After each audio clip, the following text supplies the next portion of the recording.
In this video, I'm going to show you how you can create a drop shadow text effect in Photoshop. This tutorial will be for those that are new to Photoshop and just want the basics. So what you need to do is first add some text. So go to your text tool, then click on the screen and then add your text. So I'll just type out sunset here, then we'll click on the tick. Now what you need to do is double click on your text layer. So look in the bottom right hand corner, double click on your text and it will open up the layer style window. From here, you can then go to drop shadow. And if you click on that and you enter in the drop shadow section here, you can go ahead and customize it. So you can increase or decrease the opacity as well as the distance and the spread size and also the size here. You can also change the color as well, but I just leave it on black most of the time. You can also mess around with these blend modes, which I highly recommend you do.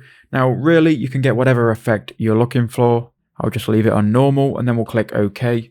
And that is how you can add a drop shadow to text.